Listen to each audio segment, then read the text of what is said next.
ಕರ್ತನಲ್ಲಿ ಪ್ರೀತಿಯುಳ್ಳ ದೈವ ಜನರೇ, ನಿಮ್ಮೆಲ್ಲರಿಗೂ ಈ ಬೆಳಗಿನ ಶುಭ ವಂದನೆಗಳು.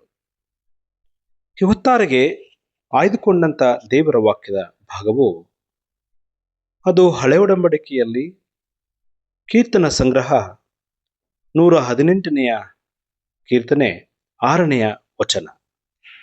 ಅಲ್ಲಿ ಹೀಗೆ ಬರೆಯಲ್ಪಟ್ಟಿದೆ: ಯೆಹೋವನು ನನಗೆ ಇದ್ದಾನೆ, ಆತನೇ ನನಗೆ ಸಹಾಯಕನು.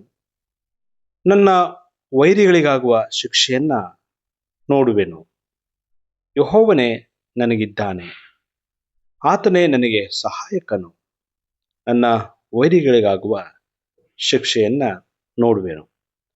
The Lord is on my side. I will not fear. What can man do to me? ಈ ವಚನದಲ್ಲಿ ಮನುಷ್ಯನು ನನಗೆ ಏನು ಮಾಡುವನು ಎಂಬ ಪ್ರಶ್ನೆಯೊಂದಿಗೆ ಕೊನೆಗೊಳ್ಳುತ್ತದೆ. ಇದಕ್ಕೆ ಉತ್ತರವೇನೆಂದರೆ, ವೈರಿಯು ನಮಗೆ ನೋವನ್ನುಂಟು ಮಾಡಬಹುದು, ಹಾನಿಯನ್ನುಂಟು ಮಾಡಬಹುದು, ಸಮಸ್ಯೆಗಳನ್ನು ತಂದು ಹಾಕಬಹುದು. ಈ ಕೀರ್ತನೆಯ ಸಂದೇಶ ಏನೆಂದರೆ, ಈ ಲೋಕದ ಮನುಷ್ಯರು ನಮಗೇನೇ ಮಾಡಿದರೂ ದೇವರು ನಮ್ಮ ಪರವಾಗಿದ್ದಾನೆ. ಇತರರು ನಮಗೆ ಮಾಡಬಹುದಾದ ಯಾವ ಉಪದ್ರವಗಳಿಂದ ಅಂಜಲು ಅವಶ್ಯಕತೆ ಇಲ್ಲ. ರೋಮಾಪುರದ ಪತ್ರಿಕೆಯಲ್ಲಿ ಪೌಲನು ಹೇಳುವಂತೆ, if God be with us, who can be against us? ದೇವರು ನಮ್ಮ ಜೊತೆಗಿದ್ದಾರೆ, ನಮ್ಮನ್ನ ಎದುರಿಸುವವರು ಯಾರು?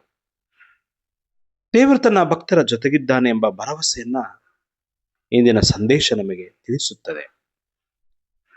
ಇತರರು ಮಾಡಬಹುದಾದಂಥ ಯಾವುದೇ ತೊಂದರೆಗೆ ನಾವು ಅಂಜಬಾರದು, ಭಯಪಡಬಾರದು.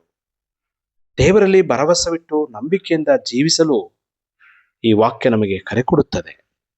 ಪ್ರೀತಿಯ ಸಹೋದರ ಸಹೋದರಿಗೆ, ಇವತ್ತಾರಿಯಲ್ಲಿ ದೇವರ ವಾಕ್ಯವನ್ನ ಕೇಳುವಂತ ನಿಮಗೆ, ದೇವರು ನಮ್ಮ ಜೊತೆಗಿದ್ದಾನೆ, ದೇವರು ನಮ್ಮ ಪರವಾಗಿದ್ದಾನೆ, ದೇವರು ನಮ್ಮ ಪರ ನಿಲ್ಲುತ್ತಾನೆ, ನಮ್ಮನ್ನು ಉಳಿಸುತ್ತಾನೆ, ರಕ್ಷಿಸುತ್ತಾನೆ, ನಮ್ಮನ್ನ ಕಾಪಾಡುತ್ತಾನೆ ಎಂಬಂತ ನಂಬಿಕೆಯನ್ನ ಈ ಸಂದೇಶ ನಮಗೆ ತಿಳಿಸುತ್ತದೆ.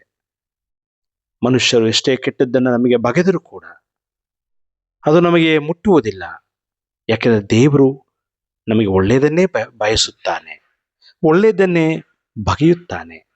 ಹಾಗಾಗಿ ದೇವರ ಮೇಲೆ ಭದ್ರತೆ ನೀಡಲು ಕೀರ್ತನೆಗಾರ ನಮಗೆ ಅಭಯವನ್ನು ನೀಡುತ್ತಾನೆ. ದೇವರ ಪ್ರಸನ್ನತೆ ನಮ್ಮೊಂದಿಗಿದೆ ಎಂಬುದನ್ನು ಮರೆಯದಿರೋಣ. ಯಾವುದೇ ಉಪದ್ರವಗಳಿಗೂ ಕುಂದಿ ಹೋಗದೆ ದೇವರ ಅಭಯದ ಹಸ್ತ ನಮ್ಮೊಂದಿಗಿದೆ ಎಂಬುದಾಗಿ ನಂಬಿಕೆಯಿಂದ ಬಾಳೋಣ. ಆಮೇನ್. ಪ್ರಾರ್ಥನೆ ಮಾಡೋಣ. ಕೃಪಾ ಸಂಪೂರ್ಣನಾಗಿರುವಂತ ನಮ್ಮ ಸ್ವರ್ಗೀಯ ದೇವರೇ, ನಿನ್ನ ಪರಮೋನ್ನತ ಪರಿಶುದ್ಧ ನಾಮಕ್ಕೆ ಸ್ತೋತ್ರವಾಗಲಿ. ಸ್ವಾಮಿ, ಇವತ್ತಾರೆಯಲ್ಲಿ ನಮ್ಮ ಕಣ್ಣುಗಳು ನಿನ್ನನ್ನು ನೋಡುತ್ತವೆ ಸ್ವಾಮಿ. ಬಾಯಾರಿದ ಜಿಂಕಿಯು ನೀರಿನ ತೊರೆಗಳಿಗೂ ಹೇಗೋ ಹಾಗೆ ನಿನ್ನ ಸಹಾಯಕ್ಕಾಗಿ, ನಿನ್ನ ಕೃಪೆಗಾಗಿ ನಾವು ಹಂಬಲಿಸುತ್ತಾ ಇದ್ದೇವೆ ಸ್ವಾಮಿ. ರಾತ್ರಿಯಲ್ಲಿ ಸುಖಕರವಾಗಿ ನಿದ್ರಿಸುವಂತೆ, ಆರೋಗ್ಯದಿಂದ ಎದ್ದೇಳುವಂತೆ, ಈ ಹೊಸ ದಿನವನ್ನು ನೋಡುವಂತೆ ನೀನು ಕೃಪೆ ಕೊಟ್ಟದಕ್ಕಾಗಿ ನಾವು ಸ್ತೋತ್ರ ಮಾಡುತ್ತೇವೆ. ದೇವಾ, ಇವತ್ತಾರೆಯಲ್ಲಿ ನಮ್ಮನ್ನೇ ನಿನಗೆ ಸಮರ್ಪಿಸುತ್ತೇವೆ ಸ್ವಾಮಿ. ಈ ಲೋಕ ಯಾತ್ರೆಯಲ್ಲಿ ನಮ್ಮ ಜೊತೆಗಿದ್ದಿ, ನಮಗೆ ಸಂಗಡಿಗನಾಗಿದ್ದಿ, ನಮಗೆ ಸಹಾಯಕನಾಗಿದ್ದಿ ಸ್ವಾಮಿ. ಯಾವ ಉಪದ್ರವಗಳು, ಯಾವ ವೈರಿಯ ಕುತಂತ್ರಗಳು ಕೂಡ ನಮ್ಮನ್ನು ಮುಟ್ಟುವುದಿಲ್ಲ ಸ್ವಾಮಿ. ಯಾಕಂದರೆ ಮನುಷ್ಯರ ಶಕ್ತಿಗಿಂತ ನಿನ್ನ ಶಕ್ತಿ ದೊಡ್ಡದು ಸ್ವಾಮಿ. ನಿನ್ನ ಮೇಲೆ ಭರವಸೆಯಿಂದ ನಾವು ಜೀವಿಸುತ್ತೇವೆ. ನಮ್ಮನ್ನು ಕಾಪಾಡು. ಈ ದಿನದೆಲ್ಲ ಕೆಲಸ ಕಾರ್ಯಗಳಲ್ಲಿ ಹೋಗೋಣ ಬರೋಣಗಳಲ್ಲಿ ನಿನ್ನ ಸಹಾಯವನ್ನು, ಕರುಣೆಯನ್ನು ಅನುಗ್ರಹಿಸು.